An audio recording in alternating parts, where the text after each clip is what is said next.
Hello everyone and welcome to the 6th Lorna Casselton Memorial Lecture.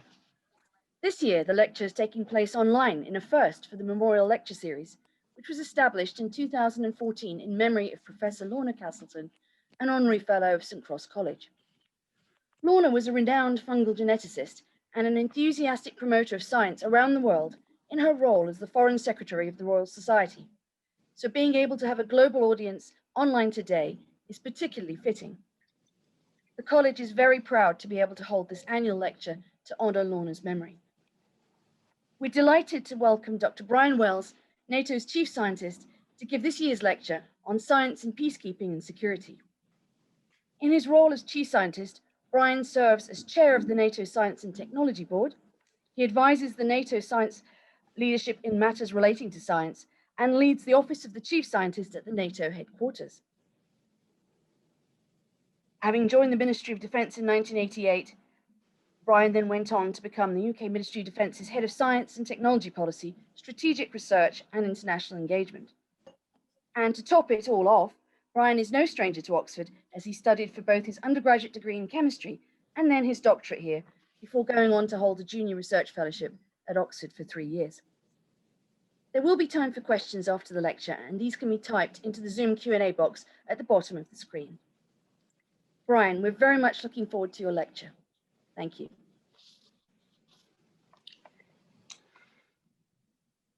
Joe, very many thanks for that introduction. So, ladies and gentlemen, dear colleagues, thank you for inviting me to deliver this, the 6th Lorna Casselton Memorial Lecture. It's an honour and a privilege, and not a little humbling, to be included in the list of distinguished scientists who have delivered this lecture before, as we all remember the life and work of Lorna and reflect on her achievements as a leading scholar of her time. Slide 2, please.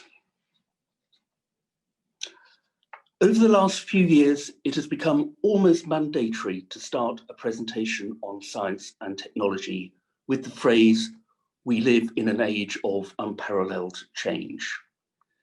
Nevertheless, the demonstrable reality is that we are living through a digitally enabled revolution, and the associated social, political, cultural, economic, and military upheavals.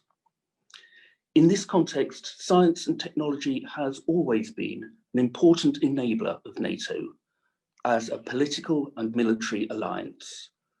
From the pioneering mathematical and aeronautical work of NATO's science founders, and now into the future, NATO relies heavily on science and technology excellence, innovation, and foresight. Today, potential adversaries have new ways and new means of disrupting our society and security, accessing increasingly cheaper and more readily available information and technologies. This says nothing of the geopolitical challenges of climate change, pandemics, and disinformation. Science and technology presents new solutions to these challenges, and part of my job as the NATO chief scientist is to guide the science and associated advice to help the nations of the NATO alliance navigate and overcome these challenges. So who am I? Let me say a little bit about myself, my career, and now my work as NATO's chief scientist. Slide 3, please. So to build on Joe's introduction, I'm Dr. Bryan Wells, and I have been NATO chief scientist since July of last year, July 2019. I fondly recall my own education at Oxford, gaining my undergraduate degree at St. Catherine's College, and then my doctorate at the Physical Chemistry Laboratory under Brian Smith, later to be Master of St. Catherine's College. I then worked for 3 years as a junior research fellow at Merton College, before moving into public service in Whitehall, a move which I think surprised my colleagues at the time who had expected me to stay in academia.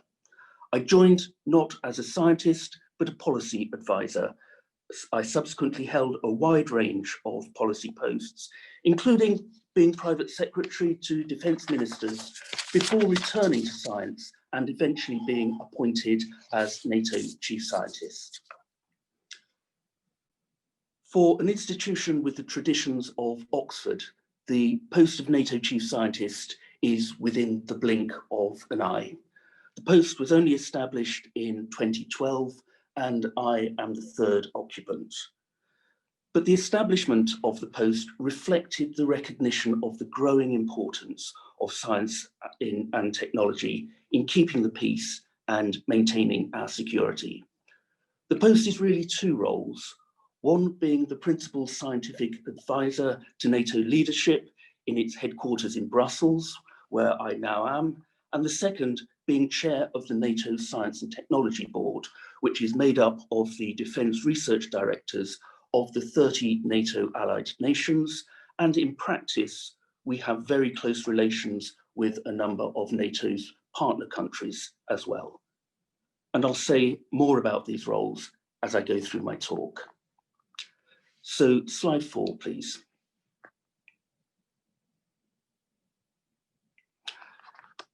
Before looking at the science involved in keeping the peace and maintaining our security, it is worth taking a step back and reflecting on the very considerable range of operations and missions that NATO has undertaken. NATO's peace support operations in Bosnia and Herzegovina and also in North Macedonia are perhaps the best known of its activities. But currently, NATO is also leading operations in Afghanistan, Kosovo, and the Mediterranean. In 2018, NATO initiated a training mission in Iraq. NATO is also supporting the African Union. NATO carries out disaster relief operations and missions to protect populations against natural or humanitarian disasters. For example, in dealing with forest fires in a number of allies and partner nations. NATO is currently also supporting the efforts to counter COVID-19 in member and partner countries, for example, by transporting medical personnel and critical supplies and helping with the construction of field hospitals. All these activities require science, short-term science to answer the immediate questions that might arise, but also the longer-term science that is required to develop the considerable range of capabilities that are needed for this range of tasks. Slide 5, please. The key body that provides this science is the NATO Science and Technology Organization.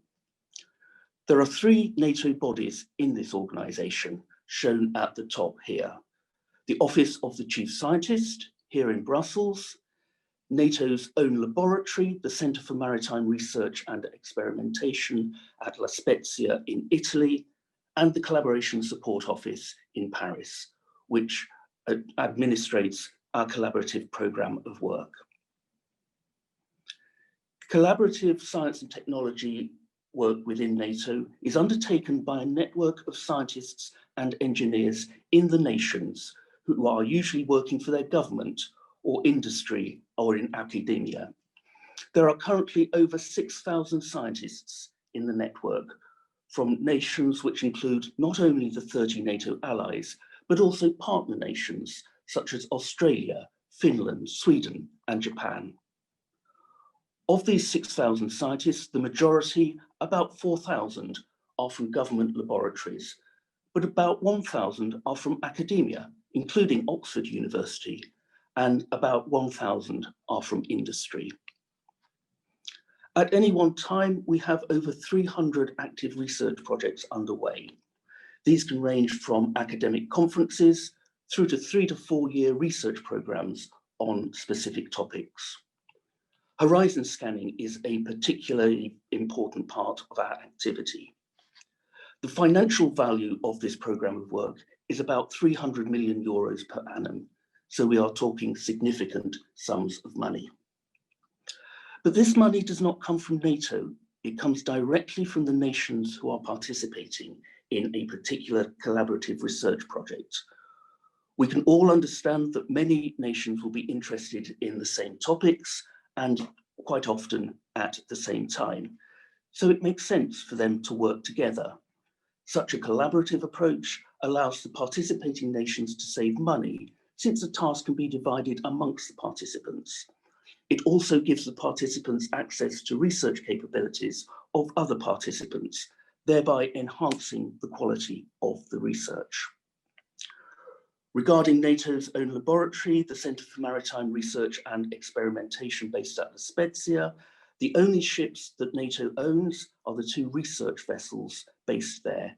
The centre is funded by NATO and also undertakes other work by other funders, including from the European Union in its Horizon 2020 programme. Slide 6, please.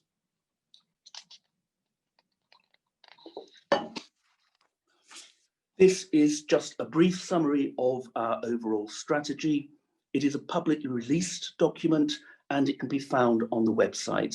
Anyone who is interested in getting access to that, just drop me an email at the address on slide 1 and I can easily give you access to that. Slide 7, please. Let me add some colour by outlining what work the NATO Science and Technology Organisation has done to help the response to COVID-19. Early in the COVID-19 pandemic, the Science and Technology Organisation, through me as Chief Scientist, started to get asked specific questions, both by NATO leadership, and also we started to explore how the scientists could use the NATO network and connections to assist the urgent work that was going on to assist the nations in their national efforts. All this work was facilitated by using a password-protected platform on which we could share ideas, publications, questions, and possible solutions.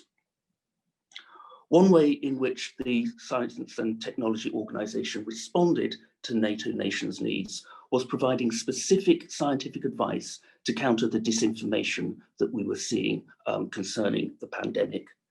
The Science and Technology Organisation also provided advice to NATO's medical community, who had to deal with advice both to NATO personnel abroad and those involved in providing COVID-19 relief assistance through the transportation of medical aid and equipment. Quite early on, I launched a Chief Scientist Challenge in areas of detection, situational awareness, resilience, and decontamination, asking the NATO Science and Technology Organisation's network of sciences for innovative solutions within a matter of weeks. Within a matter of weeks, nearly 40 proposals were submitted, including modelling as a tool to prepare institutional responses and data fusion to assist our understanding of pandemics. A number of these innovative solutions are now being taken forward in our programme. There is a huge amount of previous work on our records. Despite the position of Chief Scientist being fairly new, our organisation in different forms celebrates its 60th birthday in 2022. So we undertook an urgent review of all reports of the Science and Technology Organisation over the last 10 years to identify past work that could be of relevance to the COVID-19 challenge. These have been shared with NATO and NATO bodies. These previous reports include work on decontamination technologies and state-of-the-art research on medical countermeasures against biological agents, including viruses. One of the great strengths of the network, as I have said, is the sharing of national science experiences. So the scientists in allied and partner nations have been sharing how they are contributing to their national COVID-19 responses. Examples that have been shared include 3D printing development, designs, techniques, and products for personnel protection, decision support tools for the armed forces who are fighting COVID-19, and modelling the spread of COVID-19 within military organisations. Nations have also been sharing academic papers within the community, for example, saliva tests to detect COVID-19. The Centre for Maritime Research and Experimentation also undertook work to assist countering COVID-19.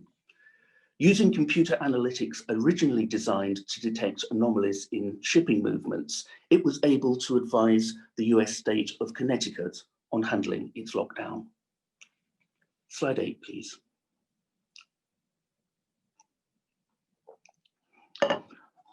I want to move away from the science that we have been doing on COVID-19 to give you some examples of the more traditional work that the nations undertake within the NATO Science and Technology Organization. The type of work that we undertake reflects the variety of activities that you would find in academia. We have 3-year research programs to undertake specific items of research, but we also organize conferences on specific topics or specialist teams to undertake a swift deep dive into a very specific topic. We can also undertake long-term scientific studies to look at a very broad field across a long-term horizon. We also undertake a range of horizon scanning activities to come to judgments on the timelines in which new technological developments are likely to have matured to a point at which they are of interest to us. These are particularly important in helping the nations decide on priorities for research. We cannot cover everything at once. I said earlier that the individual nations pay directly to participate in a particular project. This means that nations who do not want to participate in a project do not have to pay. It is up to every individual nation to decide whether it wants to participate and pay or not. If a new research activity is proposed, then to be taken forward, there must be at least 4 nations interested in participating, and one of these must be prepared to take the lead. Then a project proposal can be matured for formal agreement. So let me give you some examples of recently completed work by the NATO Science and Technology Organization. Slide 9, please. First, the development of an ice prediction model to support NATO naval operations in the Arctic. By way of introduction, the NATO Secretary General Jens Stoltenberg recently, at the end of September, delivered a major speech on the security impacts of climate change. The NATO Secretary General is a former UN Special Envoy on climate change and so takes a very close interest in this subject. This particular research has developed a pan-Arctic prediction model that forecasts the time evolution of ice coverage and water column temperature, salinity, and current. This type of environmental information is then used to support evidence-based operational decisions in maritime operations. Slide 10, please. Next, 3D scanning for clothing fit, which was undertaken by our panel that looks at human factors and medicine. Body dimensions vary considerably between NATO nations and within national forces themselves. Both clothing and equipment need to be sized properly to accommodate this variation. The fit of clothing is obviously related to the size and 3D shape of the body. So this research investigated 3D scan and fit technologies so that garments would improve protection and mobility of the people that wear them. Slide 11, please. In the maritime domain, we've also developed cognitive assistant tools that fuse information from multiple heterogeneous sources to support the monitoring and analysis of anomalous vessel behavior. For example, information from a vessel's automatic identification system can be fused with satellite imagery to provide a multi-source reasoning capability to assist decision-making on when a vessel's behavior is truly unusual or when such apparently unusual maritime routes can be explained by wider factors. We have also undertaken considerable research into autonomy for naval mine countermeasures. NATO nations are in the process of acquiring autonomous platforms for naval mine hunting applications. Such autonomous capabilities offer several advantages over conventional systems, particularly when it comes to safety. So the Centre for Maritime Research and Experimentation has nearly 20 years' experience in developing autonomous systems for this task. Most recently, the focus of its research has been the development of autonomous vehicles that can optimize the manner in which the sea is searched and potential mines identified. In one recent experiment, 3 autonomous vehicles were used as a team. One to perform detection and classification of objects using synthetic aperture sonar, one to use optical video on potential contacts, and one to remain stationary, essentially to hover in the water column, and use a high-resolution shortwave sonar. Coverage paths in complex geometries can be autonomously adapted to changes in the environmental characteristics of the area being searched. Overall, the outcome has resulted in significant improvements in the way in which these operations can be conducted, and the nations of NATO are now building their own capabilities based on the research from the Centre for Maritime Research and Experimentation. Slide 12, please. I'll turn now to hybrid electric aero propulsion systems. There is an increasing amount of international research and development emphasis on the electrification of aircraft propulsion and power systems. The hybrid electric systems refer to the adoption of integrated systems based on advanced electrical machines, power electronics, and secondary energy storage. So the NATO Science and Technology Organization convened a symposium to bring together an international array of scientists and engineers to cover developments associated with the design, certification, and future operations of aircraft using hybrid electric propulsion technologies. The aim was to make the scientists in the security sector familiar with developments elsewhere, so that we could benefit from the science that has already been done and is ongoing in the civil sector.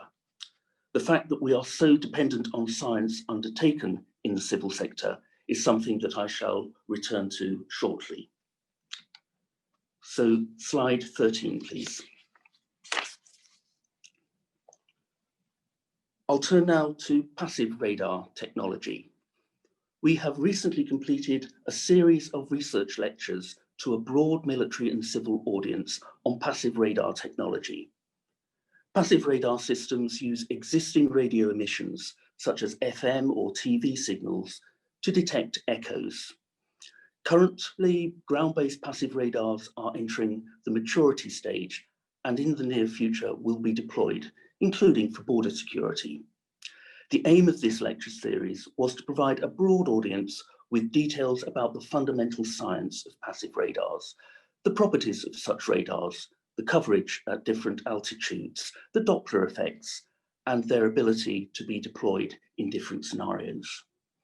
The information shared allows the nations to make their own decisions about the opportunities provided by this technology. Slide 14, please.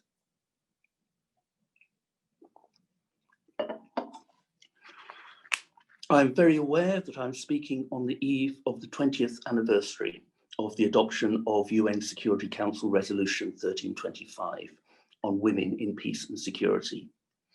I am particularly honoured and privileged to be a member of NATO's task force on this topic, which is chaired by the NATO Deputy Secretary General. UN Security Council Resolution 1325 stresses the importance of women's equal participation and full involvement in all efforts for the maintenance and promotion of peace and security. NATO Science and Technology has a long tradition of work on the science that promotes women's involvement in its operations. To do justice to this subject would be a speech in itself, but I will confine myself to describing a 5-year study on integrating women into military units, which is just coming to completion. This has involved the rich exchange of experience and national good practice, for example, on stress, on social support, and on the health of women, and experiences from nations such as Slovenia, Australia, Japan, Norway, Germany, India, and UK on the integration of women into military units. Slide 15, please. Another topic that we are giving particular emphasis to is the welcoming of early career scientists into our network. Nations understandably wish to offer their most eminent scientists to NATO, and of course, I very much welcome this. But I am acutely aware of the need to give encouragement to early career scientists to develop their knowledge and experience in working internationally, and to give them an insight into the opportunities that NATO can offer. In 2018 and 2019, the formal board meetings of the NATO Science and Technology Board, held physically in Edinburgh and Bucharest, respectively, had events specifically dedicated to offering young scientists the opportunity to travel to the meeting and present their work. This year's physical meeting, which had been scheduled for Oslo last month, did not take place physically, but we are nevertheless running a set of videos on Facebook and Twitter to give early career scientists the opportunity to set out for leadership online, the excellence of the work that they do within a peace and security context. Slide 16, please.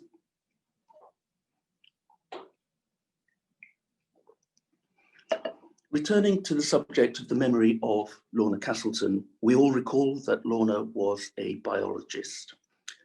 Biological research is vital to support peace and security operations, and it will come as no surprise that the NATO Science and Technology Organization has a rich set of programs in this area. In addition to the work related to COVID-19 that I have already mentioned, we are currently examining the biomedical bases of mental fatigue and how it might be countered, and we have undertaken work on antibiotics. Slide 17, please. As a final example of our work, and I give it because it is something that I am personally very close to, the NATO Science and Technology Organization has been looking at the science that would underpin any future treaty on the disarmament of nuclear weapons.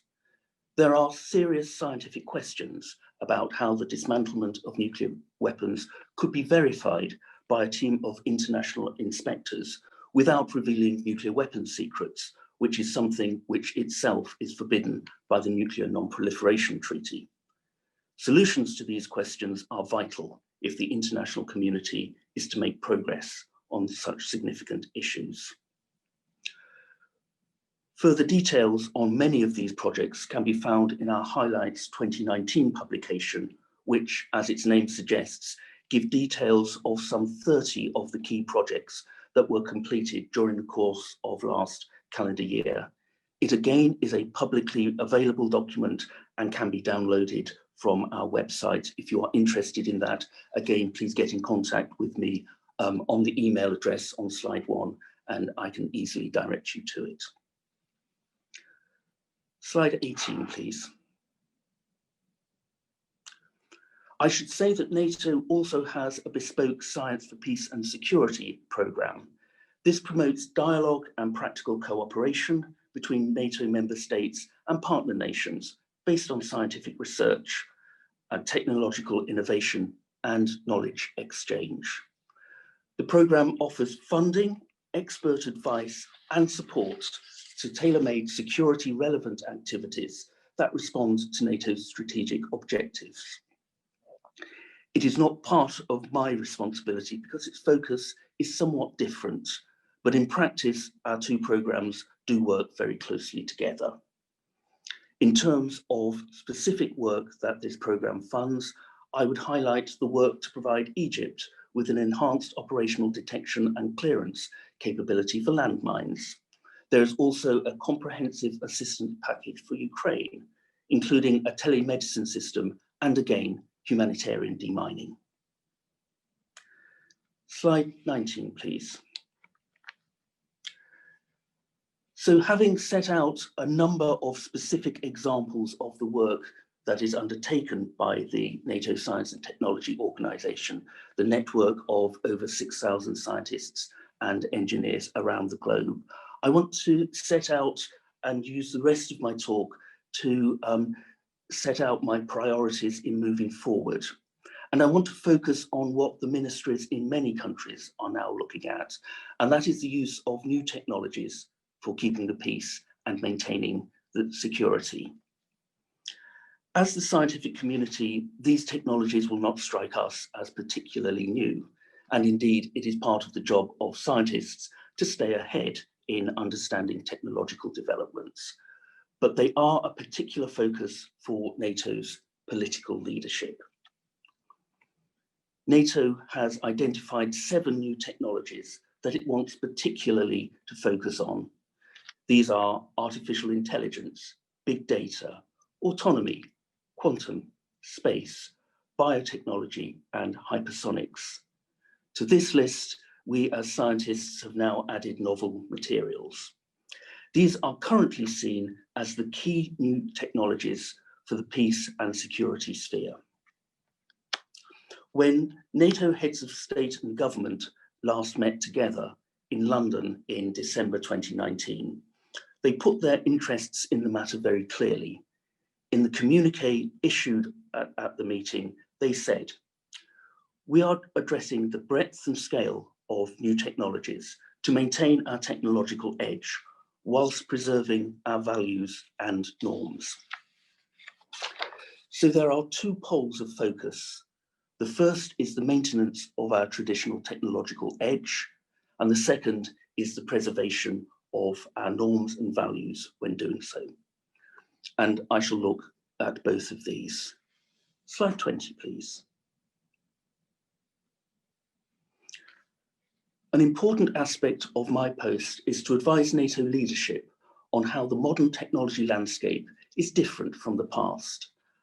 I normally explain that there are a number of characteristics shared by many of the innovative and new technologies as they apply to peace and security that were not present in the technologies of the past. So first of all, very few new technologies are purely the preserve of the traditional defence sector. The overwhelming majority span the civil and defence spheres. Examples include data science, autonomy, and artificial intelligence. Civil investment in science and technology is driven by the commercial market, both nationally and globally. And the scale of the civil expenditure now completely dwarfs defence-specific science and technology spending. These trends in funding have already given rise to technology areas in which defence relies completely on civil developments. Energy technology such as kinetic energy recovery system, KERS, for example, for Formula One racing, has in fact been used to increase energy efficiency in military forward operating bases. So there are some remarkable examples of civil technology being used in niche ways in the security sector.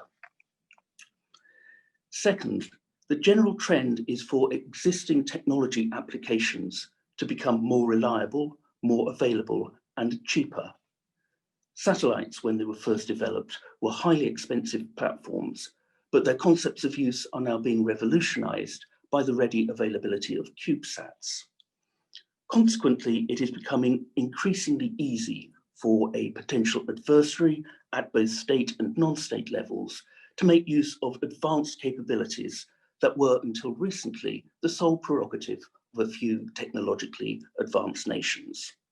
But equally, cheaper unit costs of certain capabilities will give the NATO alliance fresh opportunities to solve affordability issues.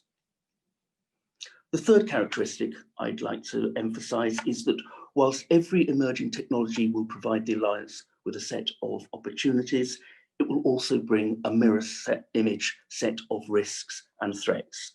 We need to exploit technology rapidly if we are to maintain our edge over potential adversaries. Fourthly, whilst we cannot rule out the emergence and application of a single new technology that can deliver a step change in capability, it will usually be a combination of technologies rather than a single technological development that will lead to a dramatic advance. We see this particularly in the nexus of artificial intelligence, big data, and autonomy. Fifth, the timescales over which different innovative and disruptive technologies might mature to be exploitable can differ significantly. A widely available full-scale quantum computer may be some way off, although subsidiary technologies such as quantum gravity sensors will be fieldable well before then. Slide 21, please.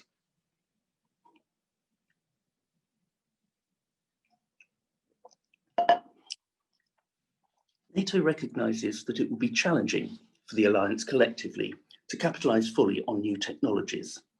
But equally, there are strengths in the alliance position.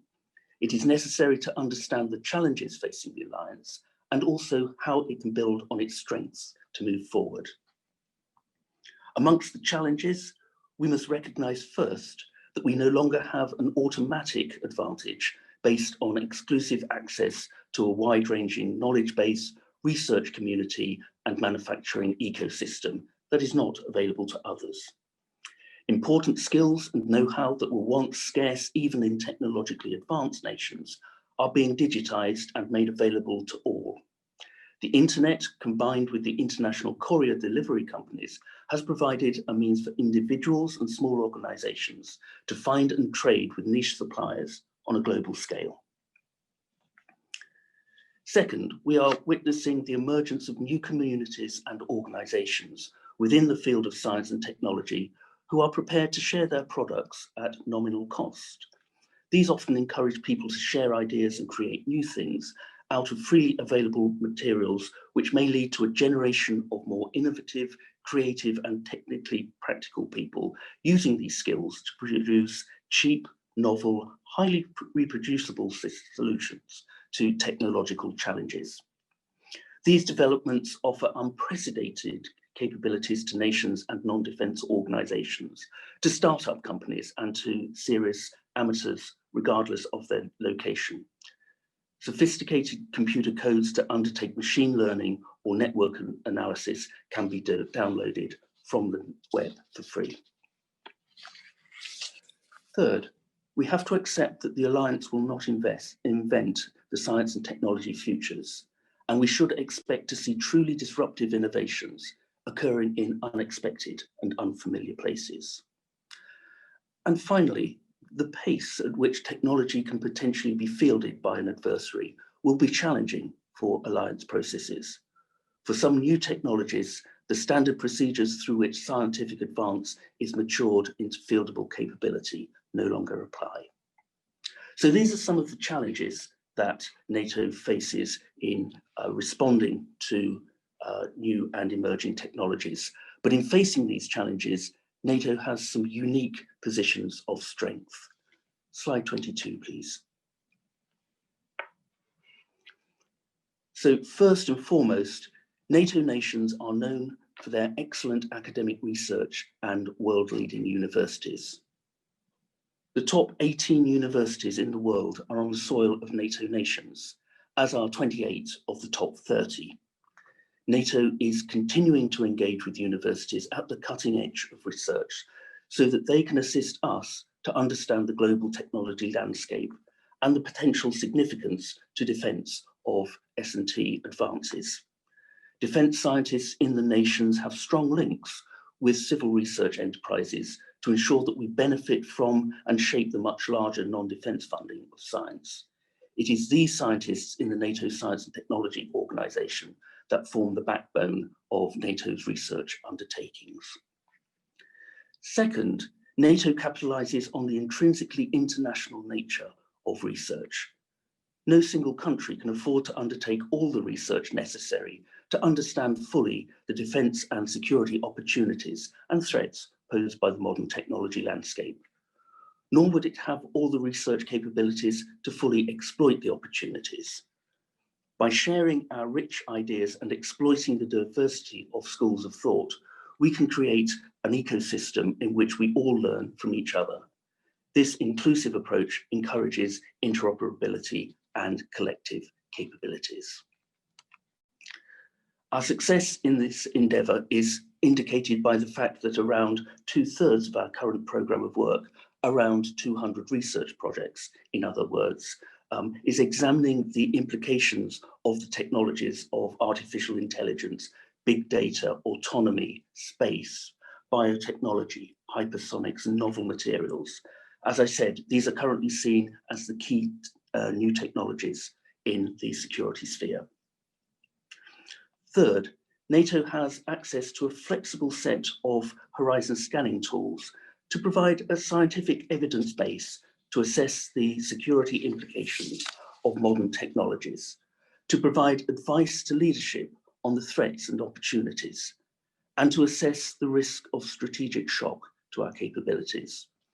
In May of this year, NATO Science and Technology Organization published its major report entitled Technology Trends 2020 to 2040, which set out our scientific judgments on the timescales in which we might see the maturation of new technologies into the security sector.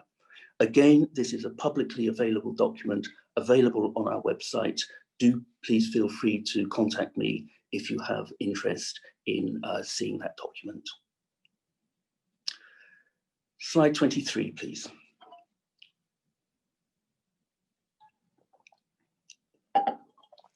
So, returning to the statement made by NATO heads of state and government in London of last year, that they are addressing the breadth and scale of new technologies to maintain our technological edge whilst preserving our values and norms.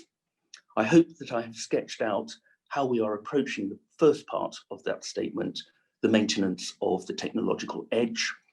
I will now set out our interests in preserving norms and values.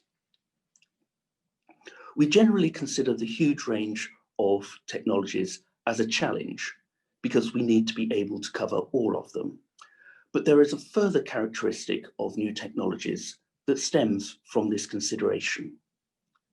The very breadth of science covered in new technologies offers genuine choices in how to provide new capabilities into the future. For NATO, this characteristic of choice will, in the context of the London Declaration, allow the maintenance of the alliance's technological edge and preserve its values and norms. Let me take a step back and explore this point further. Societies have often been described by the technologies that characterize them.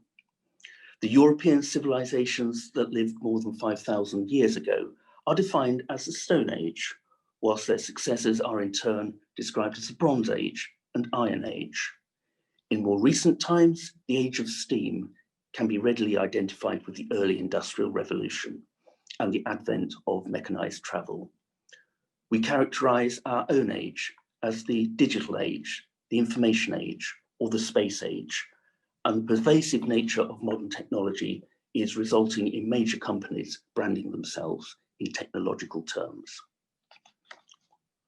In line with its impact on civil society, technological development has radically altered the nature of military activity across the ages. The opening of operational domains illustrates this trend dramatically. Land battles are amongst the earliest events of recorded history. The first datable recorded sea battle some 3,000 years ago may be taken as the advent of the maritime operational domain. After that point, the number of operational domains remained fixed at 2 for over 3,000 years until the air operational domain was added just 100 years ago. Since then, in the last 5 years, NATO has recognized 2 more operational domains, cyber in 2016 and space in 2019. The opening of new means of military action through new technologies offers genuine choices for our leaders. Historically, technology first enhanced and later on replaced human physical capabilities. With the digital revolution, they now augment, extend, and enhance human cognition, understanding, and decision-making.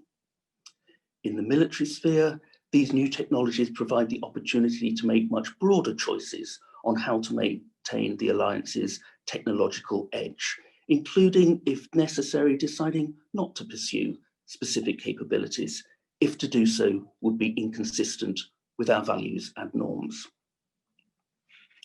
The NATO Secretary General summed up this approach to new technologies very succinctly in part of a major speech he delivered in June of this year, which set out his vision for NATO 2030. In that speech, he said, "As we look to 2030, we need to work even more closely with like-minded countries like Australia, Japan, New Zealand, South Korea, to defend the global rules and institutions that have kept us safe for decades, to set norms and standards in space and in cyberspace, on new technologies and global arms control, and ultimately to stand up for a world built on freedom and democracy." Slide 24, please. And I would like to end with that quote. I hope in my talk today to have set out some of the ways in which science and technology supports the vision that the NATO Secretary General has set out. For example, on the work we have done on COVID-19, on the specific scientific projects we have underway, and on our thinking on new technologies and our norms and standards. And I hope I have given you a flavour of the spirit of this international network of scientists, that is the NATO Science and Technology Organisation, for which it is my distinct honour and privilege to be chair of its board and chief scientist to NATO. Ladies and gentlemen, thank you for your attention. I have three questions here. Ben Fenby has asked about scientific literacy in the public and the importance of a wider and more comprehensive scientific education and the potential for bodies like NATO to help advance that. Ben, what I can say is that public outreach is a very important part of my sense of my duties as NATO Chief Scientist. I am delighted to have this opportunity to outreach to colleagues. We put out as much information as we can into the public domain. All of the documents that I have referenced today are in the public domain. We work with the nations to help them educate their publics as well. So it is an important aspect of my work. It's something that I take very seriously indeed. Thomas Prindis has asked, what are the different routes through which a young researcher can join NATO research? Thomas, that's a great question. I'll give you a general answer and then answer for specific members of the audience. It is a national responsibility to join the NATO research groups. You would go through someone who is known as a NATO national coordinator for your nationality, and he can arrange, or she can arrange, access to the NATO website to give you and anyone else information on the forward programme of the NATO collaborative programme of work. If you or anyone else in the audience wishes to find out more about this, please send me an email together with your nationality, and I can send that to the relevant national coordinator. Tim Unwin has asked about the development of autonomous weapons, particularly in the context of foresight and the context of values and norms. Absolutely, Tim. We are very clear that autonomy can be used, but within very strict limits that are within the values and norms of NATO as an alliance. If potential adversaries do not follow the same values and norms, then we as a scientific community need to find ways of defending our forces against that, and alternative means of meeting our objectives. But I think the Secretary General could not have been clearer that there are limits to what we will do. Vasilis Theophilis has asked about hypersonics and the increasing the level of activity in major partner nations beside the US. Yes, Vasilis, the NATO Science and Technology Organization is really leading the way in spreading knowledge of hypersonics to a wider NATO audience, so that the scientific understanding of this can be taken forward. There are also a lot of political considerations on hypersonics as well. So this is, I'm sure everyone will understand, something that NATO is taking very seriously. And the NATO Science and Technology Organization is playing its part in ensuring that an understanding of these types of issues are spread amongst the allies, so that the nations can come to their political decisions informed by the science that is available. Andrew Briggs has said, asked about the issues of values and the processes for establishing and reviewing values to guide decisions.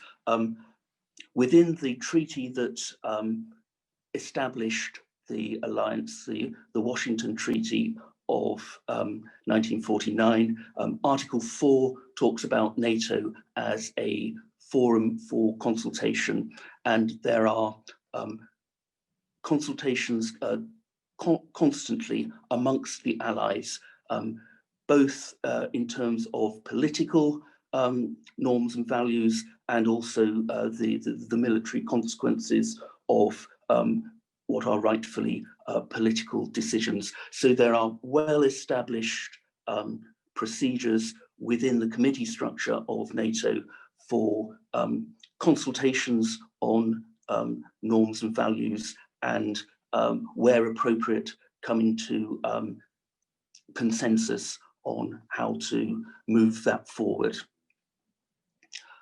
I turn now to a question from Paul O'Neill, pointing out quite rightly that the alliance has many nations ranging from an economic superpower to smaller nations with constrained spending.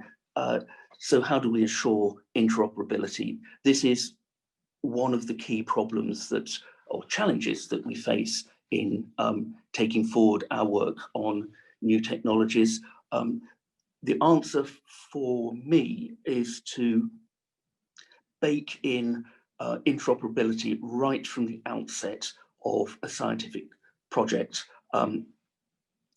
So when the NATO Science and Technology Organization starts a research project, interoperability is at the forefront of the scientists' minds when they start taking into account scientific advances. That is not to say that all nations need to have exactly the same capabilities. In fact, we all know that they don't, but they do have to be able to interoperate with each other. NATO has a very strong record of establishing standards for operations. These are slightly different from the political norms and standards. These are technical standards to ensure that different pieces of equipment that the allies have that basically do the same job can interoperate in the field. So we do recognize the political reality that nations are not at an equal level in terms of economic or technological standards, but we do recognize the importance of being able to interoperate with each other. Caroline Wagner has asked NATO's view on the role of China in cooperative R&D. Yes, we are very aware of that, and we are very aware that NATO nations and partners in the academic sector, in the university sector, have interests in China. My experience is that the nations who will do security work are aware of the issues surrounding this as well, and take responsible decisions about how best to undertake work for NATO, whilst respecting that they have other interests, quite proper interests, in welcoming global interests and from the scientists. NATO has, so Paul has asked about President Trump's having declared NATO as obsolete, and how would I respond to that? One of the things that the NATO Secretary General is leading at the political level is what has been publicly announced as the reflections process. He has brought in a number of distinguished international leaders to advise him over a period of 12 to 18 months on the future of the alliance, so that it does remain relevant to the security situation that we now face ourselves with, and picking up an earlier comment that it is recognized by the publics of the allied nations as being relevant. So the work that the NATO Secretary General is leading on for this is really very much reflected in terms of ensuring that NATO is relevant and remains relevant in moving forward. Leonardo Buitza has asked, for someone considering a career at the intersection between scientific research, policy, and public service, what experiences and opportunities would you be excited about at the moment? I think now is a truly fascinating, exciting time to be working in the science that underpins peacekeeping and security. It is a daunting challenge, but it's a great privilege to be working with some of the finest scientific minds in the globe. They come with a really exciting range of ideas. It's an environment where we positively welcome diversity, both as we understand it in terms of gender and age and similar, but we positively welcome a diversity of experiences, ideas, solutions, diversity of challenges as well. So I do think this area is particularly interesting, and science now being an integral part of the security and peace network, you can pursue science either as a deep specialist or as someone like me that balances science and policy making, or indeed, given my own experience, you can pursue science as a policy advisor within public service in a national government. Simon Pressinger has asked, if a nation has not contributed to a particular research program, can it receive the output at a later stage? Simon, the answer is yes. Let me explain how that works.